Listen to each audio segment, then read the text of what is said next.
معدود ولا نعت موجود ولا أجل ممدود الذي فطر الخلائق بقدرته ونشر الرياح برحمته ثم الصلاة والسلام على أشرف الأنبياء والمرسلين أبو القاسم محمد اللهم صل على محمد وآل محمد وعلى عترته طيبين الطاهرين المعصومين المظلومين ولعنة الدائم على أعدائهم أجمعين من الآن إلى لقاء يوم الدين بسم الله الرحمن الرحيم قال الإمام باقر عليه السلام تسع خصائل خص الله بها رسله فامتحنوا أنفسكم وإن كانت فيكم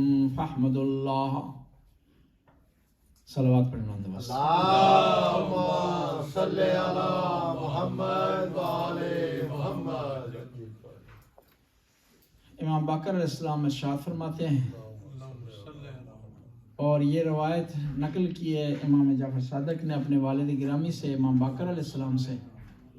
امام فرماتے ہیں کہ خدا نے 9 ایسی خصوصیات انبیاء کو دی ہیں جو خاص ہے انبیاء کے ساتھ، اور ہمیں چاہیے کہ ہم ان خصوصیات سے متعلق اپنے آپ کو چیک کریں.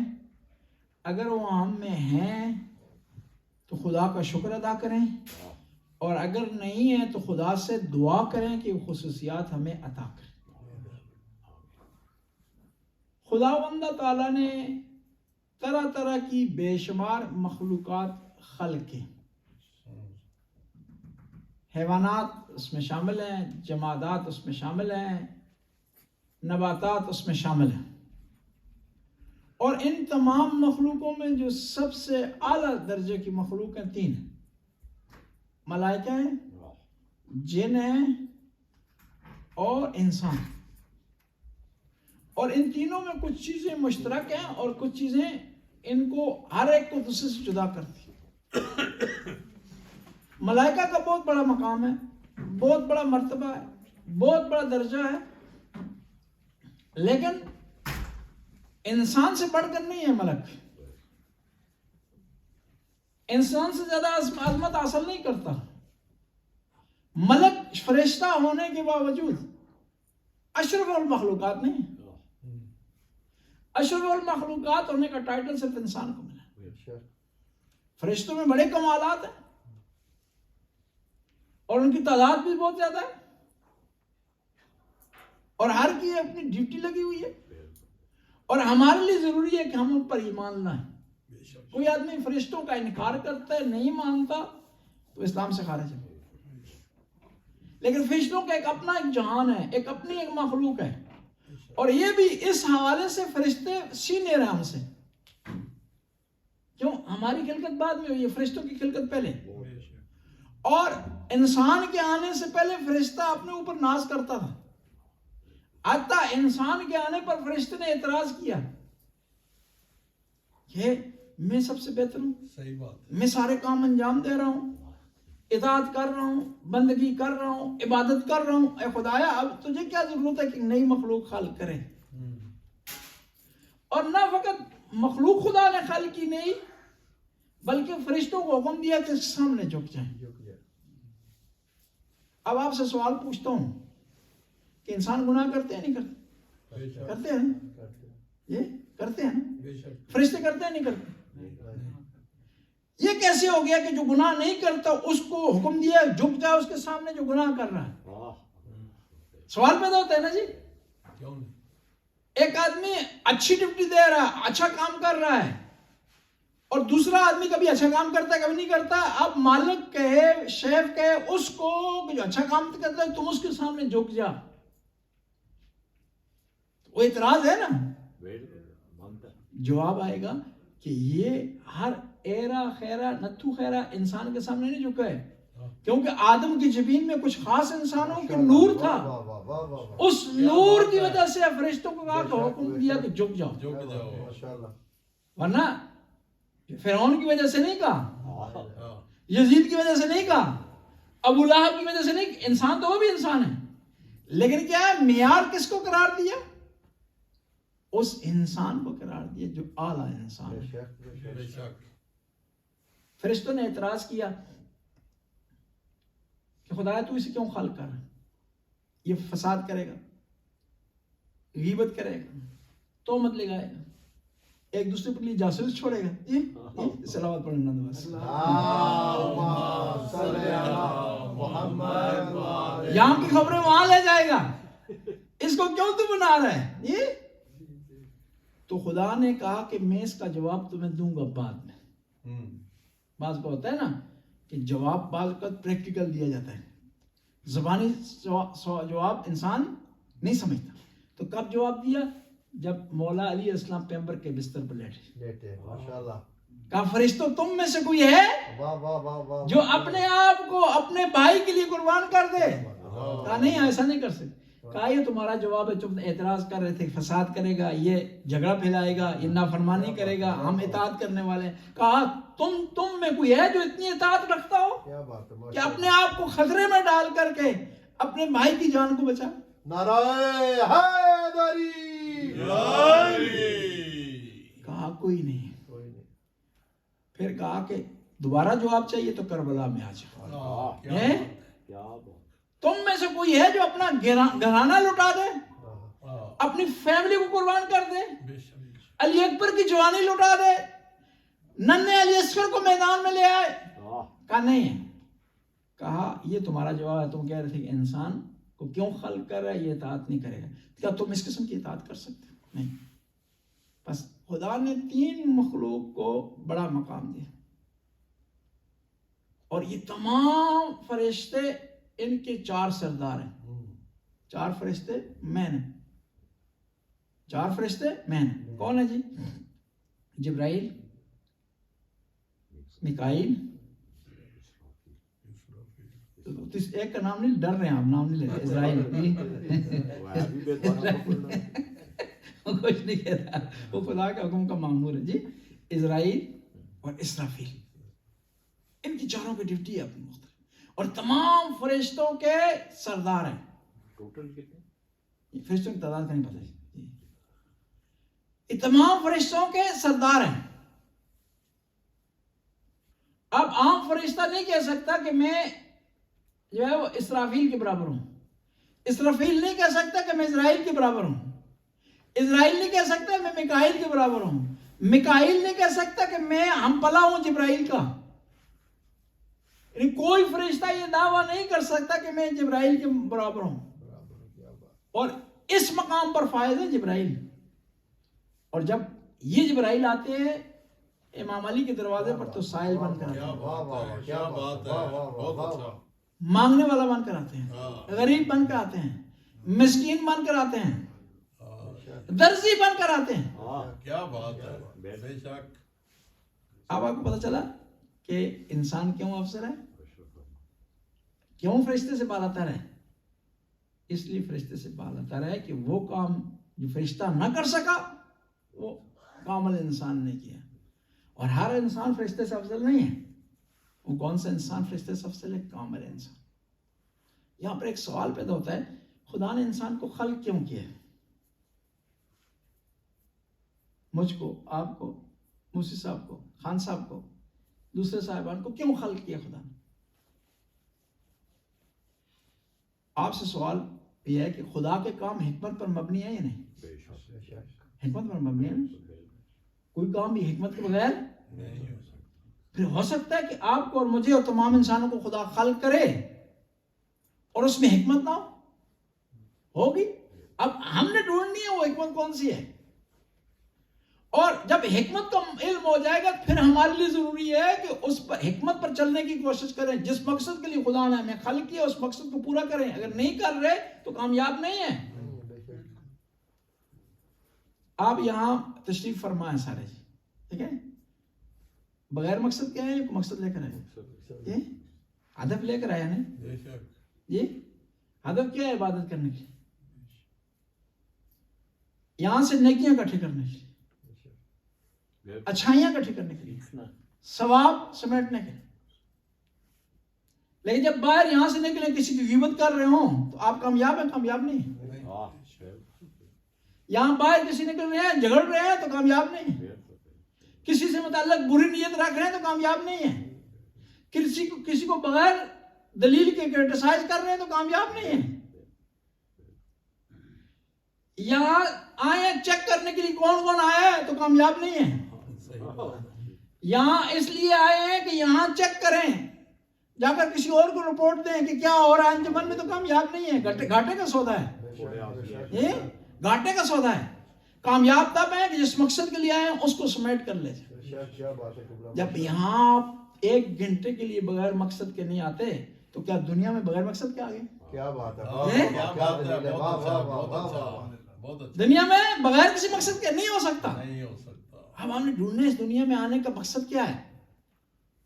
مختلف لوگوں نے مختلف دلیلیں بیان کی ہیں. کسی نے کہا کہ خدا نے انسان کو عبادت کے لیے پیدا کیا. کسی نے کہا کہ پہچان کے لیے پیدا کیا. کسی نے کہا کہ انسان کو پیدا کیا تاکہ کمال حاصل کرے. یعنی ہر آدمی نے اپنے اینگل سے ایک نظریہ دیا. عرفاء نے ایک اپنا نظریہ دیا, قرآن شناسوں نے ایک اپنا نظریہ دیا. لیکن جس میں جامع اور مکمل اور کمپریہنسو نظریہ وہ یہ ہے کہ خدا نے انسان کو کیوں خلق کیا ہے. کنتو کندن مخفیاً, خدا کہتا ہے میں چھپا ہوا خزانہ تھا. احببت ان اعرف, میں چاہتا تھا کہ اپنی پہچان کروں. خلقت الخلق, میں چاہتا تھا کہ اپنی پہچان کراؤں, اس لیے میں نے انسان کو پیدا کیا. اب سوال ہی پیدا ہوتا ہے کہ پہچان کس کی ہو رہی ہے جی؟ خدا. کروا کون رہا ہے؟ انسان. یہاں ایک سوال پیدا ہوتا ہے, کیا جو چیز ناقص ہو وہ کامل کی پہچان کروا سکتی ہے؟ مجہول چیز معلوم کی پہچان کروا سکتی ہے؟ آپ ہمیشہ معلوم کے ذریعے مجہول تک پہنچتے ہیں نا جی. زیادہ روشن کے ذریعے کم روشن تک پہنچتے ہیں آپ. مثلا ایک آدمی آپ سے سوال کرتا ہے کہ لندبرگ میں انجمن حسینی کہاں ہے, اس کا مطلب ہے انجمن حسینی کو نہیں جانتا. تو آپ کہیں کہ ایروپولیس کے قریب ہے, اس کا مطلب ہے ایروپولیس کو جانتا ہو, وہاں سے یہاں پہنچے گا. لیکن ایک ایسا آدمی ہو نہ ایروپولیس کو جانتا ہو نہ انجمن کو, اس کو آپ اس طرح تعارف نہیں کروا سکتے انجمن کا. وہ مثال اس طرح ہو جائے گی, کسی نے پوچھا کہ تمہارا گھر کہاں, کہا مسجد کے سامنے. کہا مسجد کہاں ہے, کہا میرے گھر کے سامنے. کہا دونوں کہاں آمنے سامنے. سوال یہ پیدا ہوتا ہے کہ یہ انسان ناقص کیا خدا کا تعارف کروا سکتا ہے؟ یہ انسان خود جو مجہول ہے کیا باعث بن سکتا ہے کہ اس کے ذریعے انسان جو اللہ تک پہنچے؟ نہیں کروا سکتا. لیکن ان انسانوں میں کچھ انسان ایسے ہیں جو خدا کے نور سے خلق ہوئے ہیں, جو خدا کی پہچان رکھتے ہیں, خدا کی معرفت رکھتے ہیں, خدا کو جانتے ہیں, خدا کے بارے میں علم رکھتے ہیں, اس کی صفات کا علم رکھتے ہیں. ان انسانوں کے ذریعے خدا تک پہنچا جا سکتا ہے. اس لیے تو پیغمبر ارشاد فرماتے ہیں کہ علی خدا کو یا تو جانتا ہے یا میں جانتا ہوں. کیا بات ہے, تجھ کو یا میں جانتا ہوں یا خدا جانتا ہے. مجھ کو تو جانتا ہے یا خدا جانتا ہے. کیا بات ہے, کیا بات ہے. یعنی ایک محور ہے. خدا کو اگر پہچاننا ہے تو مولا علی کے دروازے پر آ, آئمہ کے دروازے پر. میں عرض کر رہا تھا کہ 3 قسم کی مخلوقیں ہیں. ملائکہ ہیں, جن ہیں اور انسان ہیں. اور انسانوں کے لیے ضروری ہے کہ ان دونوں پر ایمان رکھیں, ان کے وجود کا اقرار کریں. اب جن کی کیا حقیقت اور انسان, جن کی حقیقت ہم اتنی جان سکتے ہیں جتنی قرآن نے بتائی ہے, جتنی احادیث نے بتائی. خود لفظ جن بھی معنی اس کا بھی خفیہ ہے. عربی میں جو بھی لفظ ورڈ جیم نون سے مل کر بنتا ہے نا, اس کا معنی ہے غائب ہونا ہے, خفیہ ہونا. جن کو اس لیے جن کہتے ہیں کسی نے دیکھا نہیں. جنین عربی میں بچے کو کہتے ہیں جو ماں کے پیٹ میں ہو کے اس کو کوئی دیکھتا نہیں, اس جنین کہتے ہیں. جنہ ڈھال کو کہتے ہیں کہ اس کے پیچھے انسان چھپ جاتا ہے. اسی طرح جنت کو کسی نے دیکھا نہیں، اس لیے کیا کہا جاتا ہے اسے؟ جنت کہا جاتا ہے. ما رأیت عین قط، جنت وہ ہے جس کو ابھی تک کسی انسان نے دیکھا نہیں. بس جن کو بھی دیکھا نہیں ہے اس لیے ہم اسے جن کہتے ہیں، لیکن اس کا وجود ہے اور تاریخ نے بتایا ہے. اور جنوں میں مسلمان بھی ہیں اور غیر مسلمان بھی ہیں، کافر بھی ہیں مومن بھی ہیں، نیک بھی ہیں برے بھی ہیں. اور مخلوقات میں صرف 2 ایسی مخلوق ہیں جن کو اس دنیا میں امتحان کے لیے بھیجا گیا ہے، جن کا ٹیسٹ ہو رہا ہے، جنہوں نے جواب دینا ہے، جن کا حساب و کتاب ہوگا، جن کے اعمال نامے پرکھے جائیں گے. وہ یا انسان ہے یا جن ہے. کیا بات ہے، کیا بات. اور انبیاء جس طرح انسانوں میں آئے ہیں، یہ انبیاء جنوں کے لیے بھی تھے. اور اس لیے انبیاء جنوں کی زبان جانتے تھے، ان تک پیغام پہنچاتے تھے، کیا بات ہے. اتمام حجت کرتے تھے. اور کربلا کے واقعے میں مشہور معروف ہے ظافر جن، بے شک. جس نے مدد کی آفر کی امام حسین علیہ السلام سے لینے سے انکار کر. جنگ بدر میں ایک جن جو تھے وہ حملہ کرنا چاہتے تھے، امیر المومنین نے ان کو شکست دی. قرآن میں ایک سورت جنوں کے نام پر آئی ہے، سورہ جن. بے شک. اور جہاں یہ سورت نازل ہوئی ہے اب بھی مکہ میں مسجد جن ہے. بس جن کا وجود ہے، لیکن یہ کہنا کہ جن انسان کو تکلیف پہنچاتا ہے، اس کے پاس کمانڈ ہے، اس کے پاس طاقت ہے، نہیں، ایسا نہیں. خاص حالات میں طاقت مل سکتی ہے، جس طرح انسان کو بھی طاقت حاصل ہو سکتی ہے نا. بعض جو ماہر ہیں ہیپنوٹزم کے یا اس قسم کے علوم کے، مسلمان نہیں ہیں، ان کے پاس بعض طاقتیں آ جاتی ہیں، وہ بعض کام کر سکتے ہیں، بعض چیزوں کو کنٹرول کر سکتے ہیں، بعض آدمیوں کو بچا سکتے ہیں، بعض پر ان کا جادو چل سکتا ہے. یہ کیونکہ علم ہے، لیکن وہ معجزہ نہیں ہے، کوئی وہ اعجاز نہیں ہے. بے شک. اب سوال یہ پیدا ہوتا ہے کہ جو معجزہ ہے اور یہ جو کام لوگ کرتے ہیں، جو ایکسٹرا آرڈنری کام کرتے ہیں، اس میں فرق کیا ہے؟ 2 فرق ہیں بنیادی طور پر. معجزہ نہ سیکھا جا سکتا ہے نہ سکھایا جا سکتا، لیکن جادو سیکھا بھی جا سکتا ہے، سکھایا جا سکتا. کیا بات ہے.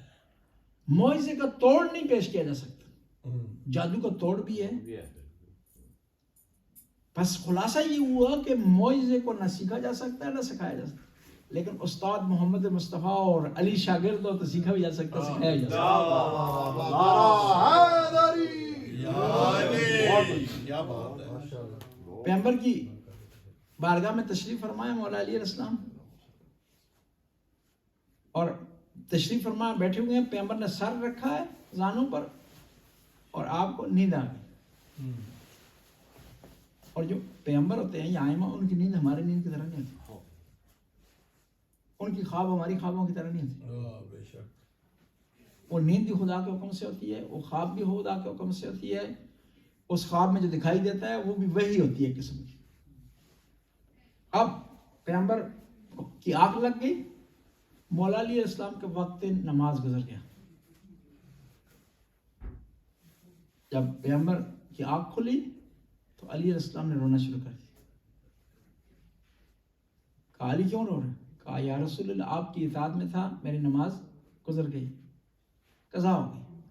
پیغمبر نے دعا کے لیے ہاتھ بلند کیا کہ خدایا اے علی تیری اور تیرے نبی کی اطاعت میں تھا، اس کے لیے سورج کو پلٹا دے. کہتے ہیں سورج پلٹا. مولا علی علیہ السلام نے نماز عصر پڑھی، نماز مکمل ہوئی، پھر دوبارہ اندھیرا چھا گیا. جنگ صفین سے واپس آ رہے تھے، بہت بڑا لشکر تھا، اور ایک مقام پر دریائے دجلہ تھا یا فرات تھا، اس سے گھوڑے گزارنے تھے، لشکر کو گزارنا تھا.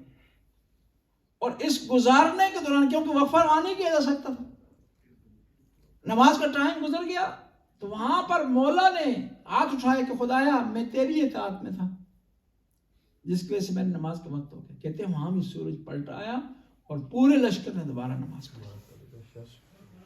بس میں عرض کر رہا تھا کہ 3 قسم کی مخلوقیں ہیں.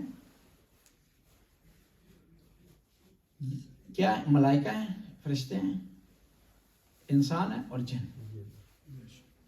اور تاریخی لحاظ سے سب سے پہلے ملائکہ ہیں، پھر اس کے بعد جن آئے ہیں، پھر اس کے بعد انسان آیا ہے.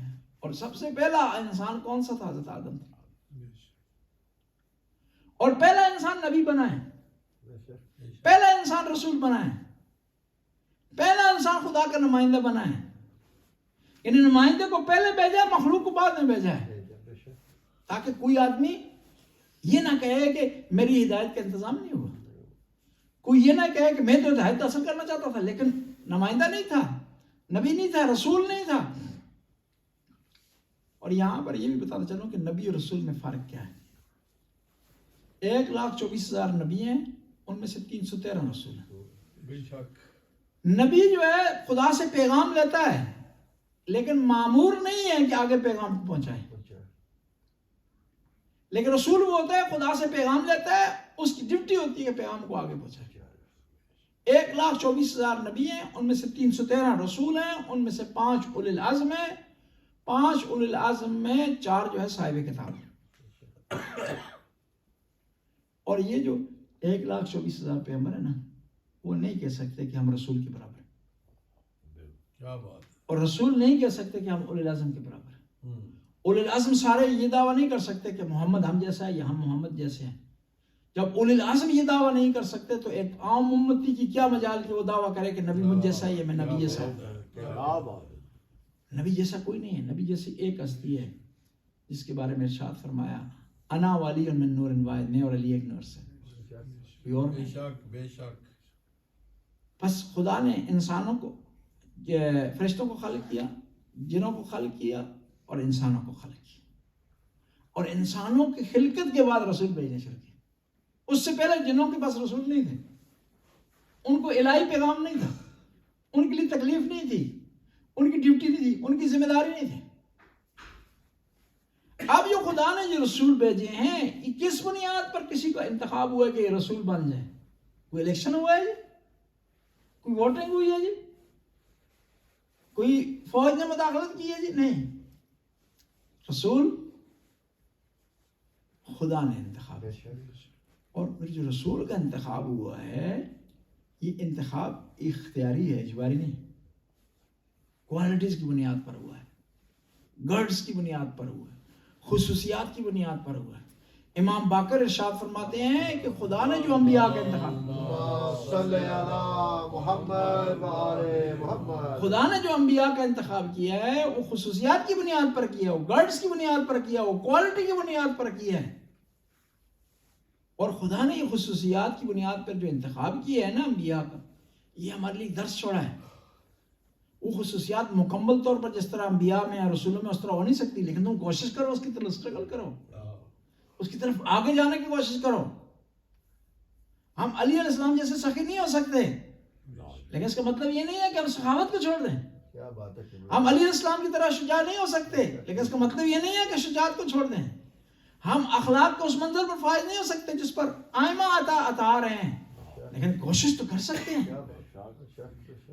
امام کے صحابی ہیں کمبر غلام، امام ان سے فرمانے لگے کمبر مجھے پتہ ہے تم مجھ جیسا عمل نہیں کر سکتے، لیکن کم از کم کوشش تو کرو نا، اسٹرگل تو کرو نا.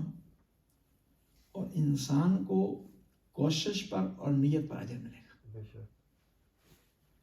اور ہم مکلف بھی کوشش اور نیت کے، نتیجے کے نہیں ہیں، کہ نتیجہ ہمارے اختیار میں نہیں ہے.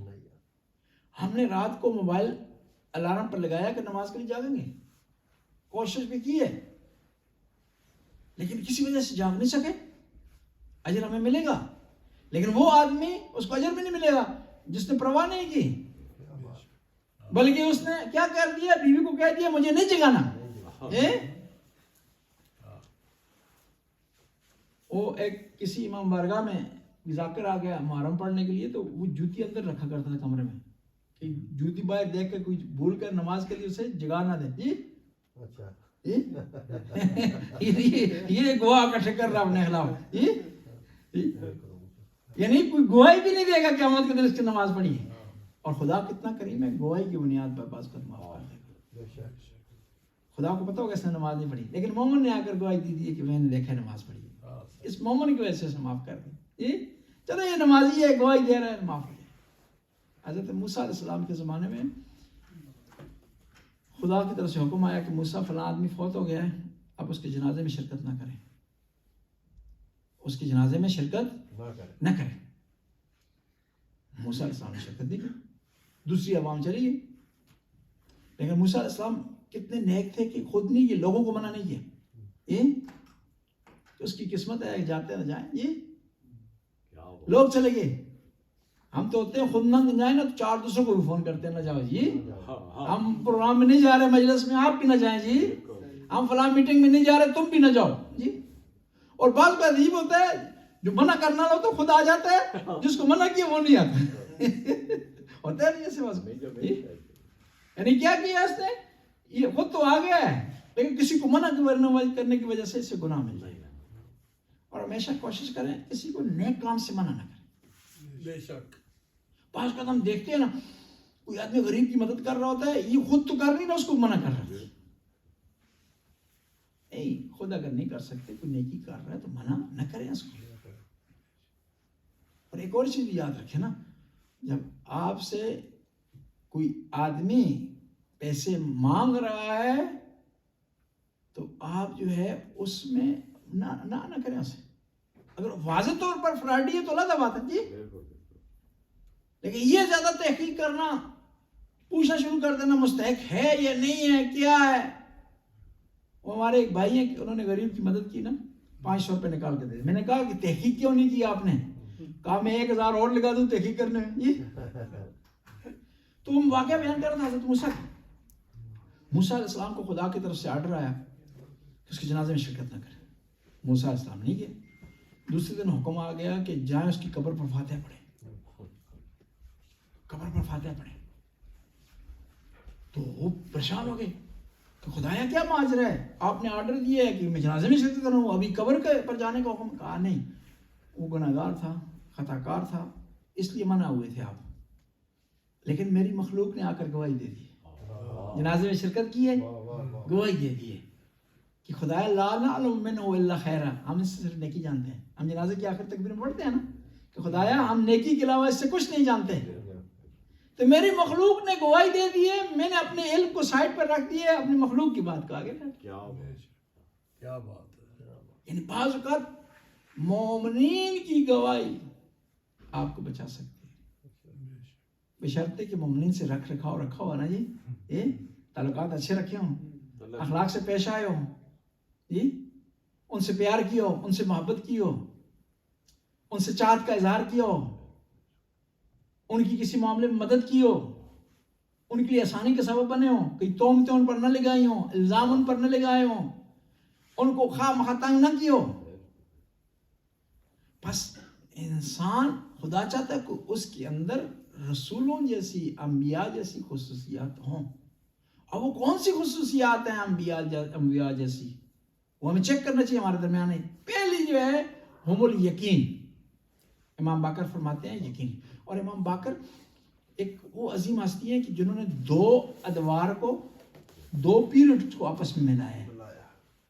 کیا بات ہے. ان سے پہلے والا پیریڈ کس قسم کا ہے اور ان کے بعد والا پیریڈ کیسا ہے.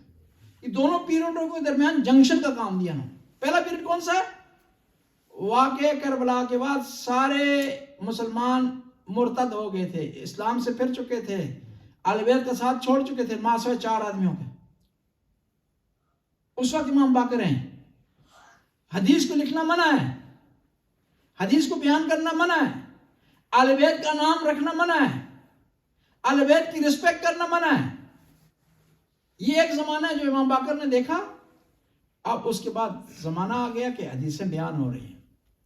حدیثیں بیان نہ ہونا ایک مشکل ہے، حدیثوں کا بیان ہونا بھی ایک مشکل ہے. نہ بیان ہونا اہل بیت کی تعلیمات کا رک جانا ہے، بیان ہونا بھی مشکل ہے. اس میں جھوٹی حدیثیں بھی ہو سکتی ہیں، غلط حدیثیں بھی ہو سکتی ہیں، غلو پر مبنی حدیثیں بھی ہو سکتی ہیں، دشمن کی سازش بھی ہو سکتی ہے. اس میں جو ہے امام باقر علیہ السلام نے اس زمانے میں واضح کر کے بتا دیا کہ کون سی حدیث غلط ہے، کون سی حدیث صحیح ہے. کون سی حدیث کو لینا چاہیے, کون سی حدیث کو ریجیکٹ کرنا چاہیے. ایک شخص آیا امام باقر علیہ السلام کی خدمت میں, یہ ابن رسول اللہ, ہمارے پاس آپ کی حدیثیں آتی ہیں تو کس طرح یقین کر لیں ہم, وہ آپ کی حدیثیں ہیں. تو امام نے فرمایا عارضوها علی القرآن, ان کو قرآن پر عرض کرو, اگر قرآن کے موافق ہوں حدیثیں لے لو, قرآن کے مخالف ہیں تو انہیں دیوار پر دے مارو. اس زمانے میں امام باقر علیہ السلام نے دین کو بچایا. اور یہ امام باقر علیہ السلام ہے جو واحد ہستی ہیں جن کے بارے میں پیغمبر نے خبر دی ہے, جن کا نام پیغمبر نے اس کی پیشن گوئی کی ہے, جن کے لیے پیغمبر نے اسپیشل سلام بھیجا ہے. کہا جابر بن عبداللہ انصاری کو کہ اے جابر, تو میرے پوتے سے ملے گا, اس کا نام باقر العلوم ہوگا, اس کی اتنی سن ہوگی, اور میری طرف سے سلام دینا. مدینے میں تشریف فرمائے امام باقر علیہ السلام, اور آیا جب جابر بن عبداللہ انصاری تو شمائل سے پہچانا اور کہا کہ آپ کا کیا نام ہے؟ کہا میرا نام باقر العلوم ہے. کہا میرے پاس آپ کے لیے امانت ہے, آپ کے جد امجد رسول اللہ نے آپ کے لیے سلام بھیجا ہے.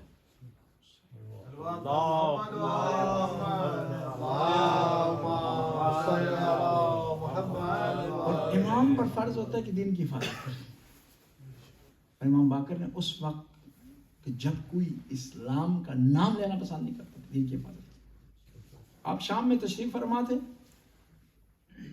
تو آپ کو کسی نے بتایا کہ ایک کوئی عیسائی مذہب کا بڑا آدمی ہے, وہ جادو کر رہا ہے اور لوگوں کو اپنی طرف بلا رہا ہے, اور وہ پہاڑ میں بیٹھا ہوا.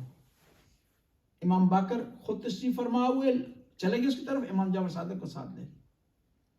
وہاں پہنچے ہیں تو اس نے کہا کہ آپ اپنا تعارف کروائیں. انہوں نے کہا میں امت محمدی میں سے ہوں. کہا کہ آپ جو ہے وہ امت محمدی کے علماء میں سے ہیں یا جہالا میں سے ہیں؟ تو امام نے یہ نہیں کہا کہ میں عالم تک فخر نہ ہوں, کہا میں جاہلوں میں سے نہیں ہوں. اتنا پیار جملہ تاکہ اس کو بھی موقع نہ ملے, پیغام بھی اس تک پہنچے. کہا آپ لوگ یہ کہتے ہیں کہ جنت میں نعمتیں ہوں گی, پھل ہوں گے, خوراک ہوگی, لیکن وہاں تخلیہ کا انتظام نہیں ہے, بیت الخلاء نہیں ہے. تو آیا دنیا میں کوئی ایسی مثال ہے کہ انسان نعمتوں سے فائدہ اٹھائے لیکن کیا ہے اس کے لیے بیت الخلاء ضرورت نہ اس کو؟ امام نے کہا کہ بچہ جو ماں کے پیٹ میں ہوتا ہے نعمتوں سے فائدہ اٹھاتا ہے, نعمتیں حاصل کرتا ہے, لیکن اس کو ضرورت نہیں پڑتی. پھر کہا اس نے کہ آپ کہتے ہیں کہ علم کو جب پھیلایا جائے تو کم نہیں ہوتا. جو آدمی ٹیچر ہوتا ہے نا جی, دوسروں کو سکھاتا ہے, اس کے علم میں کمی نہیں ہوتی بلکہ اضافہ ہوتا ہے جی. ورنہ دوسرے کو آپ کوئی چیز دیں نا وہ کم ہو جاتی ہے جی. آپ کے پاس پھلوں کی ٹوکری ہے تو 2 پھل نکالیں گے تو کم ہو جائیں جی, 4 پھل نکالیں گے تو کم ہو جائے گا. روٹیاں 10 آپ کے پاس 20 اٹھائیں گے تو کم ہو جائیں گے. کہ آپ لوگ کہتے ہیں کہ علم پھیلائیں تو کم نہیں ہوتا. کیا اس کی کوئی مثال ہو سکتی ہے؟ کہا جب آپ کے پاس ایک موم بتی ہو نا, اس سے کئی موم بتیاں جلائی جا سکتی, اور پہلی موم بتی کی روشنی کام بھی نہیں ہوتی. امام باقر یعنی امام پر فرض ہوتا ہے کہ دین کو آگے بڑھائے. اس طرح امام جعفر صادق علیہ السلام کے زمانے میں صلوات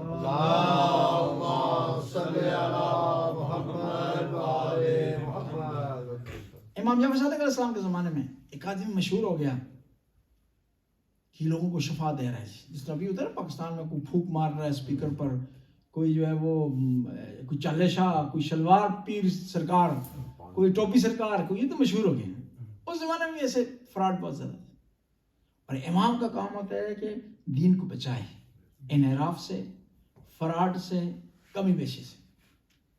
مشہور ہو گیا کہ آدمی جو ہے لوگوں کو شفا دے رہا ہے, پھوکے مار رہا ہے. جس طرح وہ مولانا نے کہا اس کو کوس سلنڈر بھر کر کے کراچی آغا خان اسپتال میں وہاں سلنڈر لگا رہے ہیں تاکہ اس کی پھوک لوگوں کو سواتے جائیں اور مریض ٹھیک ہوتے جائیں جی, اسپتالوں کی ضرورت نہ پڑے.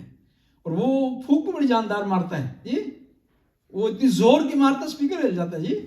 وہ مجھے لگتا ہے پریکٹس کرتا رہتا ہے پھوک مارنے کی. جس طرح ہوتا ہے بعض مقرر پریکٹس کرتے ہیں اپنے گلے سے آواز نکالنے کی تاکہ گلا نہ بیٹھے اور جو ہے وہ آواز بھی نکلتی رہے. اور یہ ریاض کیا ریاضت ہوتی ہے, ریاض ہوتا کرتے ہیں بعض کا, یہ ریاض ہوتا ہے, ریاض ہے فیاض گانے میں, اچھا گانے میں, ریاضت علم میں, علم میں, اچھا ریاضت علم میں وہ پریکٹس کرتا رہتا ہے.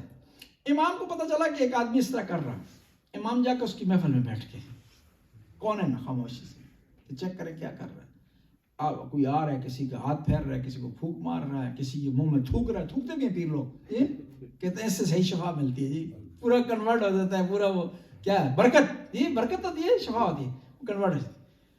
تو جب وہ فارغ ہوا تو چل پڑا, کمرے سے باہر نکلا, امام اس کے پیچھے چل پڑے.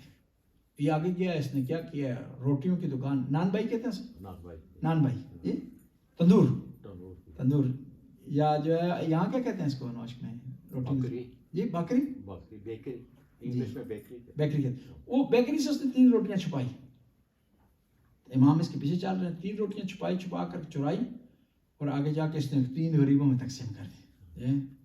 کتنا نیک ہے نا, مشہور ہوتا تھا پرانے زمانے میں, چور بڑے نیک ہوتے ہیں جی, امیروں سے چرا کر غریبوں میں تقسیم کر دیتے ہیں جی, نیکیاں کما رہے ہیں جی. ہاں پیغام نام تھا اس کا, بہرام, ہندوستان میں جی, غریبوں کی مدد کرتے. 2 تھے, سلطانہ ڈاکو اور بہرام. ہمیں تو اتنا نہیں پتا, ہمیں تو مولویوں کے بارے میں پتا ہے کہ یہ فلانا مولانا فلانا مولانا. یہ اچھا آئندہ یہ بھی پڑھا کرو, کام ہو سی. جی صلوات پڑھیں بندہ بس. اللہم صلی علی محمد و آل محمد. تو یہ چل رہا تھا, تو امام قریب ہوئے اس کے, کہا کہ یہ جو تم نے کام کیا مجھے اس کی سمجھ نہیں آئی. اس نے پوچھا کہ آپ کون ہیں, انہوں نے کہا کہ میں پیغمبر کے خاندان سے ہوں, میرا نام جعفر صادق ہے. کہا اتنے بڑے خاندان سے آپ کا تعلق ہے, آپ کو میری اس ٹیکنیک کی سمجھ نہیں ہے؟ نے کہا چلو سمجھ نہیں ہے, سمجھا دو. تو کہا میں نے جو 3 روٹیاں چرائی ہے نا, 3 گناہ اپنے پلے باندھے ہیں, اور قرآن یہ کہتا ہے کہ جب نیکی کرتے ہیں تو 1 کے بدلے میں 10 ملتے ہیں آپ کو. گناہ 1 لکھا جاتا ہے, نیکیاں 10 لکھی جاتی ہیں. میں نے 3 روٹیاں چرائی, 3 گناہ میرے کھاتے میں لکھے گئے. ان 3 روٹیوں کو آگے تقسیم کیا تو 30 نیکیاں مجھے مل گئی ہیں, اور 30 میں سے 3 نکال دیں, 27 پھر میرے پاس ہیں. یہ بڑا پیارا صاحب کیا. امام نے کہا کہ تم نے قرآن میں نہیں پڑھا کہ اللہ متقی لوگوں سے قبول کرتا ہے, چوروں سے قبول نہیں کرتا. کیا بات ہے, چور دنیاوی ہو تو پھر بھی قبول نہیں ہے, اور دین کے چور ہو پھر بھی قبول نہیں ہے. اور دین کی چوری کب ہوتی ہے؟ جب آپ نمازیں پڑھیں, آج بجا لائیں, روزے رکھیں, لیکن اجر رسالت نہ دیں, یہ دین کی چوری ہوگی. اس میں نیکیاں کریں گے ثواب نہیں ملے گا آپ کا, اچھائیاں کریں گے ثواب نہیں ملے گا. اس لیے کہا جاتا ہے جو اہل بیت کا دشمن ہے اس کا گناہ کرنا اور نماز پڑھنا برابر ہے. اور میں ہمیشہ کہا کرتا ہوں جو اہل بیت کے ماننے والے ہیں نا, اس سیدھی لائن پر ہیں, آہستہ جائیں, تیز جائیں, مقصد پر پہنچ جائیں. کیا بات ہے. ٹھاک تو نہیں ہے, پریشان نہ ہو.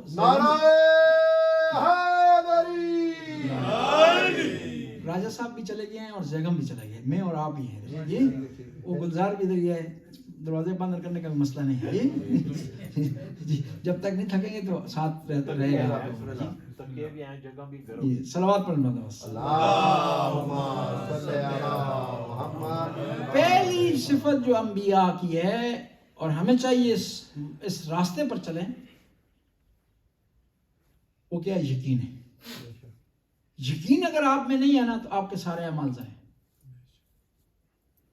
ضروری ہے قیامت پر یقین ہو, ملائکہ پر یقین ہو, آئمہ کی عصمت پر یقین ہو, ان کی خلافت پر یقین ہو. اور یقین کی مختلف مراتب ہیں. ایک جو ہم نے حاصل کرنا ہے, ایک وہ منزل ہے جس پر امیر المومنین فائز تھے. فرماتے ہیں لو کشفت لی غطاؤ مزدت تو یقینا, دنیا کے سارے پردے ہٹا دی جائیں, علی کے یقین میں ذرا برابر اضافہ نہیں ہوگا. وہ یقین کی انتہا ہے. اور اس کے مقابلے میں حضرت ابراہیم کا یقین کیا ہے؟ خدا سے حکم کر رہے ہیں کہ خدایا مجھے دکھا کیف تحیی الموتى, تو مردوں کو کس طرح زندہ کرتا ہے. افلم تؤمن, کیا تجھے ایمان نہیں ہے ابراہیم؟ کہا میں چاہتا ہوں لیطمئن قلبی, تاکہ میرے دل کو جو ہے وہ اطمینان حاصل ہو جائے. یعنی جس منظر پر امیر المومنین فائز ہیں اس پر حضرت ابراہیم بھی فائز نہیں. دوسرا کیا ہے؟ والقناع, انبیاء کی خصوصیت یہ ہے کہ ان کے اندر قناعت ہوتی تھی، جو خدا نے دیا اس پر شکر ادا کرتے تھے، اس پر صبر ادا کرتے تھے، بغیر وجہ کے لالچ کی بنیاد پر دن رات جدوجہد نہیں کرتے تھے۔ پیسے کمانے میں کوئی حرج نہیں، کما سکتے ہیں آپ، منع نہیں ہے، حرام نہیں ہے، لیکن اس طرح آپ کمانا شروع کریں کہ آپ کی عبادت رک جائے، صرف کماتے جائیں، غریبوں کا خیال نہ رکھیں، کماتے جائیں اپنے اوپر خرچ نہ کریں، خدا کے راستے میں دینے سے گھبرا جائیں، اس سے پریشان ہوئے، صحیح نہیں۔ وہ ہمارے ایک استاد تھے، انہوں نے ہمیں بتایا، کہا کہ ایک دفعہ مجھے کسی آدمی نے فون کیا کہ میرے پاس یہ خمس ہے جی، آ کر لے جائیں جی۔ میں نے کہا ٹھیک ہے، لے جاتا ہوں۔ کہنے لگے میں اس کے پاس گیا تو اس نے کیا کیا، کہا کہ رسی مجھے دی، کہا رسی لیں، میرے پاؤں اور ہاتھ باندھیں میرے پیر کی، پھر پیسے لے جائیں جی۔ میرے ہاتھ پاؤں باندھیں، پھر اس الماری میں پیسے پڑے ہوئے ہیں، اور پھر میں نے گالیاں دینی ہیں آپ کو، ڈانٹنا ہے آپ کو، شور شرابہ کرنا ہے۔ میں نے تو دن رات ٹوٹ لگا کر کمائے ہیں پیسے جی، میں نے تو حلال حرام مکس کیا ہے، میں نے بچوں کو کھلائے نہیں ہیں، کہاں لے جا رہے ہو خمس کے طور پر، مفت کا مال تھوڑی ہے، میں نے شور کرنا ہے، آپ نے پرواہ نہیں کرنی، لے جانے ہیں پیسے۔ بعض وقت انسان اتنا لالچ میں آ جاتا ہے۔ وہ ایک آدمی اتنا کنجوس تھا، مرنے والا ہو گیا، دنیا سے جا رہا تھا، نزع کی حالت میں تھا۔ وہ کسی نے کہا کہ بھائی جو ہے ساری زندگی تم نے خدا کے راستے میں کچھ نہیں دیا، تو اب کچھ دے دو۔ کہا جان جو دے رہا ہوں اور کیا دوں، اس سے بڑی چیز کیا دو، خدا کر، یعنی کیا جان دینے کے لیے تیار ہے لیکن پیسے دینے کے لیے تیار نہیں۔ وہ عدیل صاحب ایک دفعہ چندہ اکٹھا کرنے کے لیے یہاں آئے نا، اس کے بعد ایک آدمی آیا، مولانا صاحب مجھے حکم کریں، میں جان دینے کے لیے تیار ہوں۔ تو مولانا نے کہا فی الحال چندہ دو نا، بعد میں جان دینا، ہدایت ٹی وی کے لیے تھوڑا چندہ دو، جان بعد میں جو ہے وہ تم سے اس کا تقاضا کریں گے، اس کی ڈیمانڈ کریں گے۔ قناعت انسان میں ہو، جو خدا نے دیا اس پہ شکر ادا کریں، اور ہمیشہ یاد رکھیں اپنے سے نیچے لوگوں کو دیکھیں۔ آپ بس پر سفر کر رہے ہیں نا، یہ پریشان نہ ہو کہ میرے پاس گاڑی نہیں ہے، یہ دیکھیں کچھ لوگ ان کے پاس بس پر سفر کرنے کے پیسے نہیں، اور یہ دیکھیں کہ آپ کو خدا نے صحت دی ہے، بس پر سفر کر سکتے ہیں، کچھ لوگ سفر بھی نہیں کر سکتے۔ اور ہمیشہ اپنے نیچے دیکھیں، خدا کا شکر ادا کریں، اور جب شکر ادا کریں گے تو خدا نعمتوں میں اضافہ کرے گا۔ لئن شکرتم لازیدنکم، اگر میرا شکر ادا کرو گے تو ہماری نعمتوں میں اضافہ ہو جائے گا، اور اگر کفران کرو گے، انکار کرو گے، گلہ کرتے رہو گے، شکوہ کرتے رہو گے کہ میرے پاس کچھ نہیں ہے جی، میں بھوک سے مار گیا ہوں جی، تو یہ بھی یاد رکھیں نا، حتیٰ اگر آپ غریب بھی ہیں نا تو اظہار نہ کریں اس کا،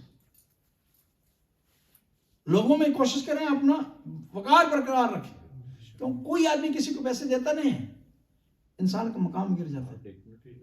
مدینے میں ایک دفعہ مشہور ہو گیا کہ امام زین العابدین غریب ہو گیا، امام نے اسی وقت کچھ پیسے بنوانے زکوٰۃ مدینہ کے حاکم کو بھیجی، حالانکہ وہ حاکم شرعی نہیں تھا، اس کو بھیجنا جائز نہیں تھا، لیکن لوگوں کو یہ تاثر ختم کرنے کے لیے کہ لوگ نہ سمجھیں کہ اہل بیت جو ہے وہ کمزور ہو گئے ہیں، غریب ہو گئے ہیں، ان کے پاس جو ہے وہ مال نہیں ہے۔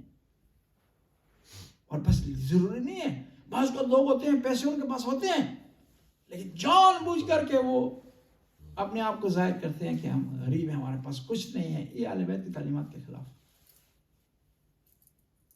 اور یہ بھی صحیح نہیں ہے۔ بعض کا لوگ چھپاتے ہیں، مال ہے چھپا رہے ہیں، تنخواہ پوچھی نہیں، اللہ کا کرم ہے جی، اللہ کا شکر ہے جی، وہ پوچھ رہے بتا دے اتنی تنخواہ ہے، یا بعض ایسے لوگ ہیں جو عمر نہیں بتاتے اپنی جی، کیا عمر بتا دی کو انہوں نے، کوئی ادھر کوئی رجسٹریشن آفس کھولا ہوا ہے، یا تمہاری پینشن کر دیں گے یوگی جی، یا پینشن میں تمہاری جلدی ہو جائے گی، بتا دو کیا عمر ہے، انہوں نے کون سا رشتہ تم سے لینا ہے، یہ رشتہ تم سے کرنا ہے کہ کم عمر بتائیں گے تو زیادہ حالات بہتر ہو جائیں گے، زیادہ عمر بتائیں گے تو انکار ہو جائے گا، سمجھتا نہیں ہے، بس نارمل باتیں ہیں، اور اس کی سمجھ نہیں آتی بعض چیزیں چھپانے کی، آمدنی کا اظہار نہیں کریں گے، عمر کا اظہار نہیں کریں گے، کسی کو ڈیل ہوئی ہو اس کے منافع کا اظہار نہیں کریں گے، یہ نظر لگ جائے گی جی، جس طرح لوگ فارغ بیٹھے ہوئے جی، وہ جس طرح اس دن میں دیکھ رہا تھا تو ایک یوٹیوب والا گیا سبزی والے کے پاس، کہا اس وقت پوری دنیا آپ کو دیکھ رہی ہے، دنیا فارغ بیٹھی ہے، میں نے دیکھ رہی اور کام کوئی نہیں دنیا والا تھا جی. بھائی اس نے پوچھا ہے بائی دی وے آپ کی عمر کتنی ہے بتا دیں. اس نے کون سا رجسٹر رکھا ہوا ہے، نوٹ کر لے گا اور کل آپ کو جو سہولتیں کم عمر کی بنیاد پہ ملنی تھی وہ منع کر دے گا یا اس کو روک دے گا جی. یہ عام حالات ہیں، ان کو کوشش کریں ان سے گزرے، ان کو اپنے لیے مسئلہ نہ بنائیں، اس کو اپنے لیے ٹینشن نہ بنائیں.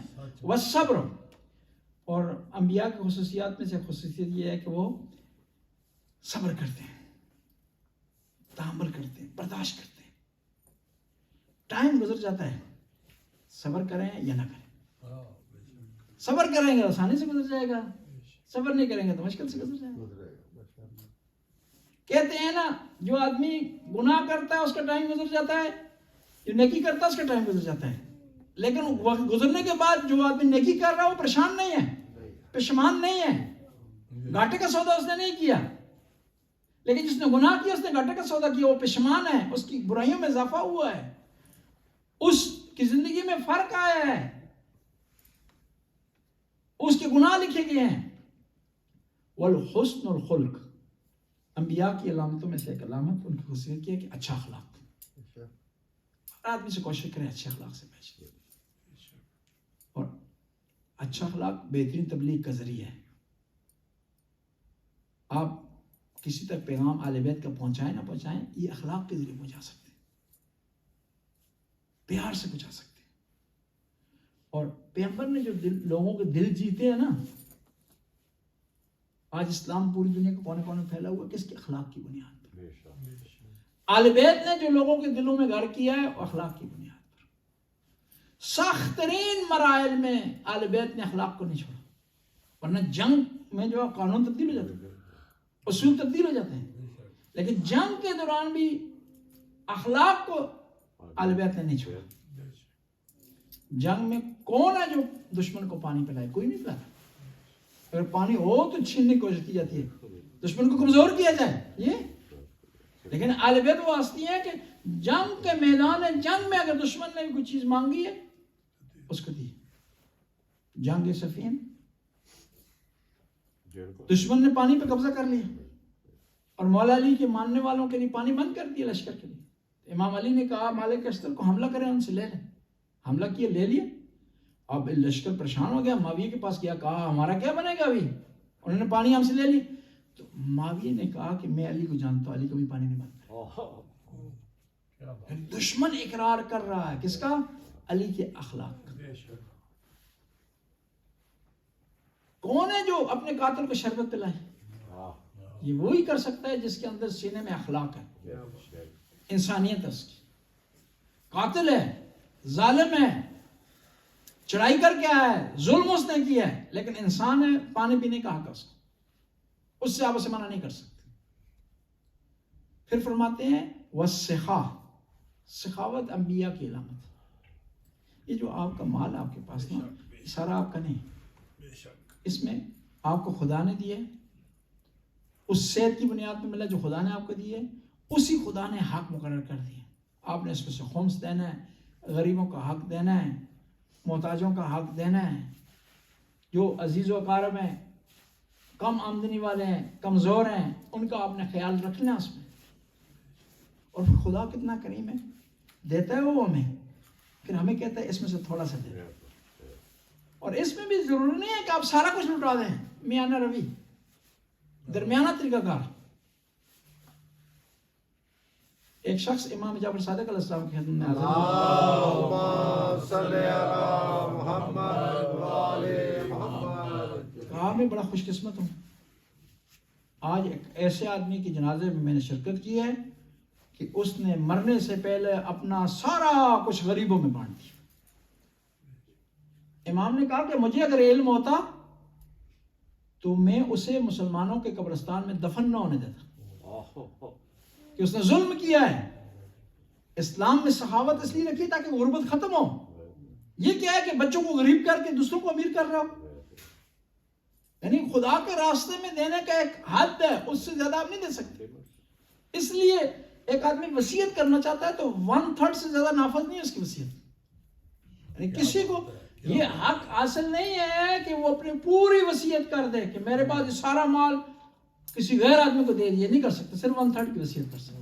ہاں اپنی زندگی میں کسی کو دینا چاہے دے سکتا ہے، لیکن وصیت نہیں کر سکتا. اسلام نے اس بارے میں کہا ہے تاکہ کسی کا حق ضائع نہ ہو، سب افراد کو اپنا حق ملے، نہ کسی کو کم ملے نہ کسی کو زیادہ ملے. والشجاع، انبیاء میں بہادری ہوتی تھی. ہم سمجھتے ہیں میدان میں لڑنا، کسی کو آنکھیں دکھانا، کسی پر رعب جمانا صرف بہادری ہے. یہ بہادری نہیں ہے. بہادری، سب سے بڑی بہادری ہے کہ انسان اپنے آپ کو گناہ سے بچا لے، اپنی غلطی کا اعتراف کر لے. سب سے بڑی بہادری ہے. پیغمبر گرامی گزر رہے تھے تو کچھ جوان پتھر اٹھا رہے تھے نا، ویٹ لفٹنگ کا مقابلہ کر رہے تھے. جی تو پیغمبر نے پوچھا کس لیے؟ کہا چیک کرنا چاہتے ہیں کون ہے ہم میں سے بہادر. پیغمبر نے فرمایا سب سے بڑا بہادر ہوگا جو اپنے آپ کو گناہ کو بچا لے، جو اپنے آپ کو خدا کی نافرمانی سے بچا لے.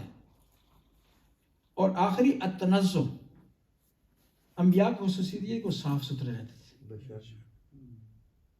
واحد دین اسلام میں جس نے پتہ کیا کہا النظافۃ من الایمان، کہ نظافت، صفائی ایمان کا حصہ ہے. اس لیے شیعہ مذہب میں ایک مٹھ سے جو ہے وہ بڑی داڑھی جائز نہیں ہے، کنٹرول نہیں ہوتی. وہ اہل حدیث والے ہیں، وہ داڑھی کو فل چھوڑ دیتے ہیں. وہ سائیکل پر سوار ہو کر جا رہا ہے، داڑھی ادھر جا رہی ہے، کوئی ادھر جا رہا ہے کوئی. اور میں نے پوچھا کہ حدیث والوں سے کہ بھائی کیوں ہے آپ داڑھی کو کنٹرول کیوں نہیں کرتے، کاٹیں اس کو، سنواریں؟ کہا نہیں، پیغمبر نے ارشاد فرمایا ہے کہ داڑھی کو معاف کر دو. وہ میں نے کہا معاف کرنے کا مطلب یہ ہے صاف رکھو، معاف نہیں ہے کہ چھٹی دے دو اس کو، معاف جدھر جاتی ہے جانے دو اس کو، یہ کنٹرول نہ کرو. جی نہیں، اسلام نے کہتے ہیں ان اللہ جمیل یحب الجمال، خدا خوبصورت ہے اور بندوں کی خوبصورتی کو پسند کرتا ہے. چاہے وہ ظاہری خوبصورت ہو، چاہے وہ اخلاق کی خوبصورت ہو، چاہے وہ مروت کی خوبصورتی ہو، چاہے مردانگی کی خوبصورت. انسان جو ہے وہ کیا ہو، وعدہ کسی کو دیا ہے اس پر کھڑا رہے، یہ خوبصورتی ہے. اور اس کے مقابلے میں بدقولی، وعدہ خلافی بدصورتی ہے. غریب کی مدد کرنا خوبصورتی ہے، غریب کو تک و تنہا چھوڑ دینا، اس کی مدد نہ کرنا بدصورتی ہے. اور یہ جو اخلاقی خوبصورتی ہے اس کی پاور زیادہ ہے، اور یہ پائیدار ہے، اور یہ ہمیشہ رہنے والی ہے. دو میاں بیوی، ان میں اگر اخلاقی خوبصورتی ہو نا تو وہ چلتا ہے معاملہ آگے، لیکن اخلاقی خوبصورتی نہ ہو، ظاہری خوبصورتی ہو، پھر بھی جدا ہو جاتے ہیں. بے شک. کیوں؟ کہ یہ پائیدار نہیں ہے. ظاہری خوبصورتی یہ ختم ہونے والی ہے، یہ عارضی ہے، اس سے انسان جڑنے کی گارنٹی نہیں ہے کوئی. خدایا ہمیں امام باقر علیہ السلام کی سیرت پر چلنے کی توفیق عطا فرما، نیک کام کرنے کی توفیق عطا فرما، برائیوں سے بچنے کی توفیق عطا فرما، حاضرین کی توفیقات میں اضافہ فرما، رزق موسط عطا فرما، اولاد کو نیک اور صالح بنا، مرحومین کی مغفرت فرما، ان کے درجات کو بلند فرما. یا اللہ تو غفور رحیم ہے، زمانے کے امام کے ظہور پہ تعجیل فرما، ہمیں امام کے انصار میں سے قرار دے. یا اللہ تو غفور رحیم ہے، اس مرکز کو قائم و دائم فرما. جن مومنین مومنات نے اس مرکز کی تاسیس میں، اس کے بنانے میں حصہ ڈالا ہے، اگر زندہ ان کو طول عمر عطا فرما، اگر دنیا سے چل بسے ان کی مغفرت فرما. خدایا شیعان حیدر اقرار کو اتفاق اتحاد کی دولت سے مالا مال فرما. ہمیں مراجع اعظام کی تقلید کرنے کی توفیق عطا فرما، ان کا سایہ ہمارے سروں پر قائم و دائم فرما. ربنا آتنا فی الدنیا حسنہ وفی الآخرۃ حسنہ وقنا عذاب النار. اللہم صلی اللہ علیہ وسلم.